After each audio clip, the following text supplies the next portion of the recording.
Hi guys! So ngayon ay maglalaba kami kasi sobrang laki nung comforter, hindi kasya dun sa washing machine namin. Kaya maglo-laundromat muna kami. So ito yung school ni Nathan. Yan. Nilalakad lang namin yan. May laundromat dito na isa. Yan. Ayan yung park. Diba? Lapit lang ng park. Lapit lang guys. Wala pang 5 minutes. 2 minutes lang. Charan!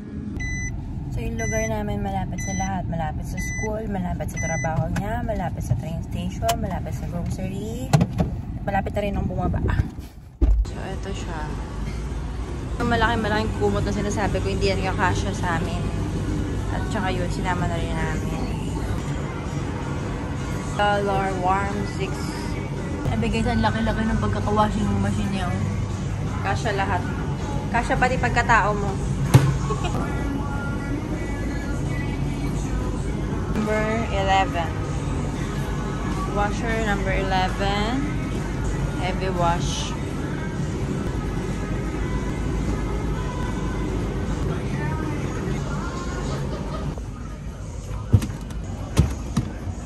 Okay guys, so ito na yung part 2 nung previous video ko kung step by step na pagpunta dito na asawa ko. So dito naman sa part 2, itatakal naman natin kung magkano ba yung mga nagastos ni Happy papuntang New Zealand. Unang-una, yung airfare na binayaran niya is converted na to sa peso ha. Yung airfare na binayaran niya is 50,000, almost 50,000 pesos kasi from Singapore, nagpunta pa siya sa Sydney, Australia. Doon siya nag-layover. From Sydney, Australia, nagpunta na siya sa Auckland. So, wala kasing direct flight nun eh. So, ganun yung ginawa niya. So, nasa 50,000 yung nagastos ni Happy. So, yung medical niya. So, nirequestan siya na ang employer niya dito sa New Zealand na magpa-medical sa Singapore. So, kung i-convert mo yung full medical fee na binayaran niya is nasa 15,000 pesos. Tapos naman yung lodgement or yung pag-apply ng visa niya is 25,000 pesos. So, hindi siya nag-hire ng mga immigration consultant or advisor, nag-ano lang siya, DIY lang siya ng application niya. So, kulang-kulang nasa 100,000 yung mga nagastos niya papunta dito sa New Zealand. Pero, syempre, yan yung mga nagastos niya pa lang. Syempre, iba pa rin yung dadalhin mong pera para makasurvive ka dito sa NZ. So, kailangan, bago ka magpunta dito sa New Zealand, kung meron ka na, kung ready na yung flight mo, ganyan, so, maghahanap ka naman ng bahay dito sa New Zealand. So, since meron nga siyang kakilala dito, ayun sa nakatulong sa kanya, para sa mga information niya, na mag-gather kung paano nga maghanap ng bahay dito.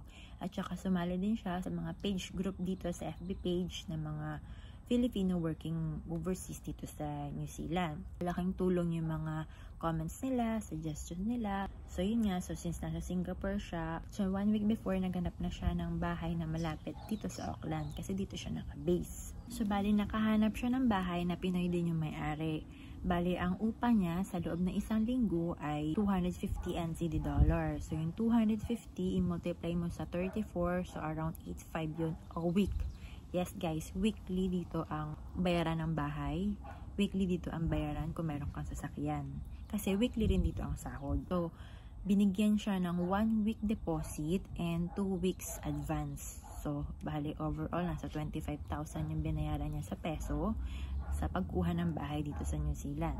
So, pagdating niya dito sa Auckland Airport, syempre, advantage yun sa kanya kasi meron na siyang kakilala dito. So, yun na yung sumundo sa kanya. At time pa nga, wala pa silang kotse. So, commute lang talaga sila. Okay guys, so February 2023 na-approve yung visa ni Happy. Pero, June pa siya nakapunta sa New Zealand. So, bakit? Kasi nga, meron pa siyang kontrata na dapat tapusin sa Singapore. Eksakto naman, same year, matatapos na yung kontrata niya. So, hindi na siya ma-breach of contract.